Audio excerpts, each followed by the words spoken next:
I suppose they're saying it's a coping mechanism because you're too weak-minded, too feeble-minded to realise that there isn't a God. Hello, you little glitter bugs and glitter bugettes. How are you doing? Bugettes, that sounds like swearing, doesn't it? How are you doing today? I hope you're very well. Today I'm going to talk about God and belief in God and a conversation I had with my son about believing God and about how believing in God is a coping mechanism. I'll tell you all about that on the other side.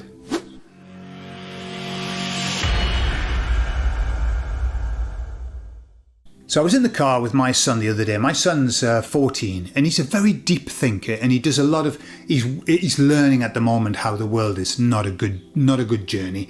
And he said to me, hey, I was listening to some people who were talking about like attacking Christians, basically. And he said, they were saying, ha, you idiots, you believe in God, the big fella upstairs. You know that believing in God and having a faith, it's just a coping mechanism. And for whatever reason, that absolutely triggered me. And I thought, wow, he was asking me what I thought. And I said, yes, it is a coping mechanism. And what's wrong with that? You see, we live in this world. It's not an easy place. I think you might all agree with me there that I've just chunked up. This world is not an easy place. I think you might all agree with me. It's a difficult place. And I tell you what, if we can have anything that helps us cope better with this experience, bring it on. Let's have it. Let's have it. You see, the people that were using that argument, I mean, in inverted commas, should we do that? Argument. Believing in God is a coping mechanism. Therefore, God doesn't exist. It's like, you're not measuring eggs with eggs. I think that's the expression that we use. I suppose they're saying it's a coping mechanism because you're too weak-minded, too feeble-minded to realise that there isn't a God. And I think that's called, in NLP terms, I think, a complex equivalence, which is, because of this is true. And of course, it isn't. I'll give you an example. I know an old man down the street and he has a stick. He walks with a stick. A stick is a coping mechanism, but it helps him to get all over. Without the stick, he probably wouldn't be able to walk as far. But with his stick, he can walk all over. He gets everywhere. I see him everywhere.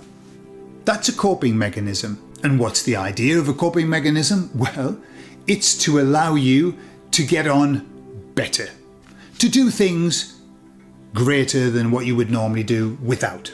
And I've looked at this before, but I thought I'd take another bit of a deeper dive into this, because what I'm aware of is that people who have faith, and I'm talking about faith now, faith in something bigger, something grander. This can be spiritual faith, it can be religious faith. It's all together in a pot. People who believe. Now, I use the word God. And in our group, I think, was it Marion? Hello, Marion. Marion said, not everybody likes the word God. And it's true. When I talk to Gary and we do our sessions together, I use the word God and he uses the word universe or source. And so, beautiful. Doesn't matter. They're only words. The intention behind the word is what's important. It's what the emissary said to me a while ago. Not the word, the intention of the word. That's what's important. So when I say God, and I couldn't say it a while ago, the witnesses stopped me from saying the word God because I hated that God. And then I realised the God that they were talking about wasn't the one that I liked and loved. And so I was able to come back little by little. Ayahuasca also helped me, and the emissaries helped me as well, to be able to come back and just say God again and not feel guilty about it or angry about it. I just know what it means for me. Yeah. So people who believe in creator, source, God, the universe, the divine, and people who have faith tend to be happier.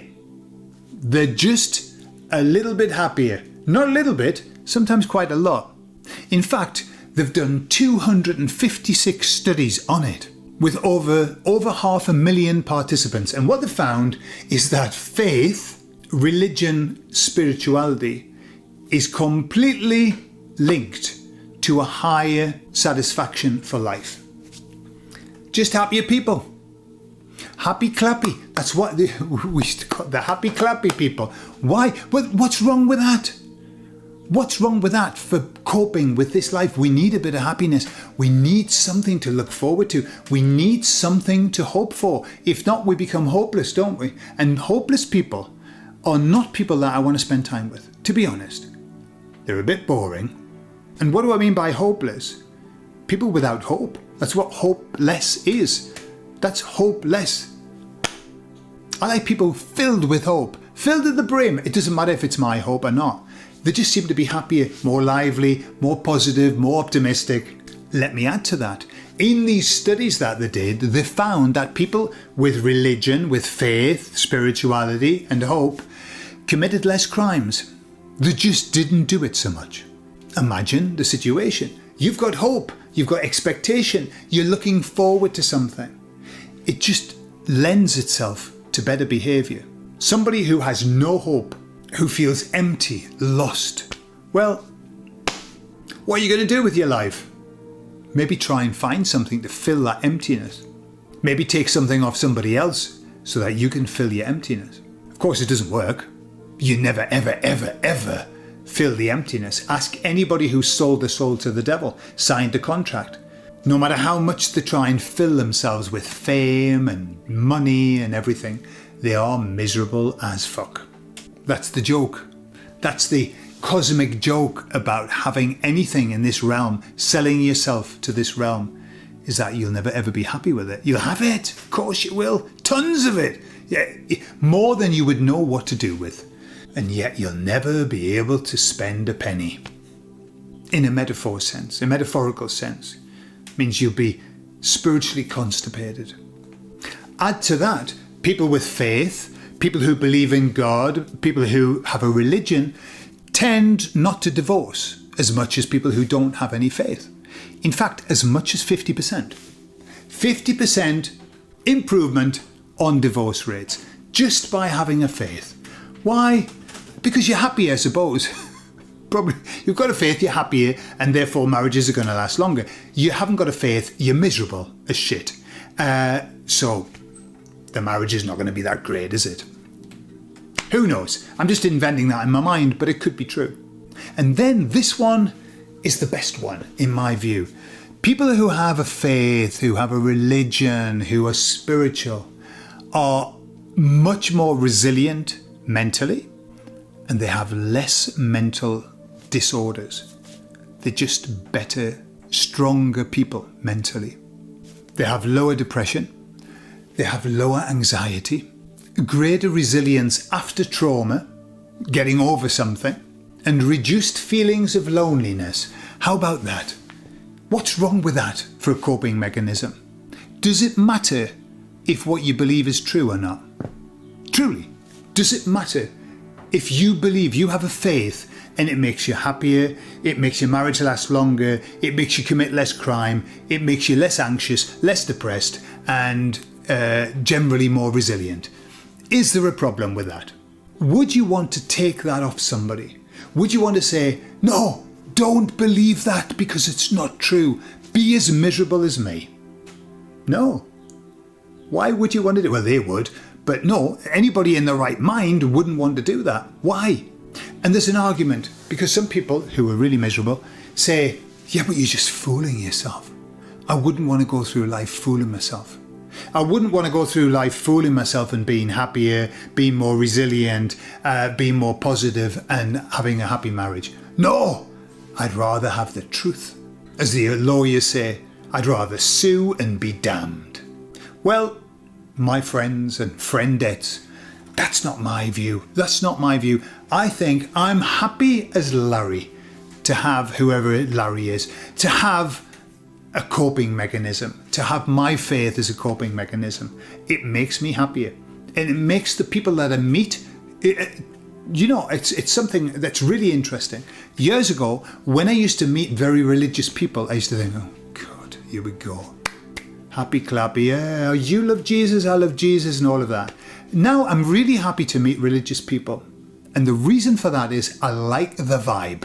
Not when they're overly, like, in your face. Not the ones who then quote scriptures to say that you're a bad person. I don't like that. That's not the ones I'm talking about. I'm talking about the people who are just happy in the faith, and they're very happy to talk about God and Jesus and the church and the congregation. And I like that. That's nice. They're happy people. What's wrong with that? And so, why am I telling you all of this? Well, because of the question from my son, I thought was an interesting subject. But also, don't shy away from faith. Don't shy away from taking on a faith, even if you're not entirely sure that it's completely right. We're never sure that it's right. But the way that I see things is this: take on a belief and try it and see how it feels. You go, oh, it's not quite right. I'll try that one and try it on. I've done this all of my life. Try it on and you go, well, I like that, but there's a bit missing. I'll put that bit on. Make your faith, build your faith up and make something that makes you happy. Why not? Nobody gets out of here alive. We're all got to find the best way to get through this as we can.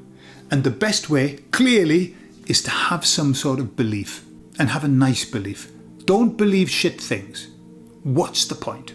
Believe something nice. Nobody knows the truth anyway. Choose something nice. Choose a nice belief.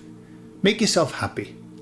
And I know that all of you watching all have your very beautiful beliefs, and please put in the comments some of the key beliefs that make you happy, that keep you happy, and that keep you going. I'd really be happy to read them and share them and maybe steal them. I love you all, and I'll speak to you all later. Bye-bye.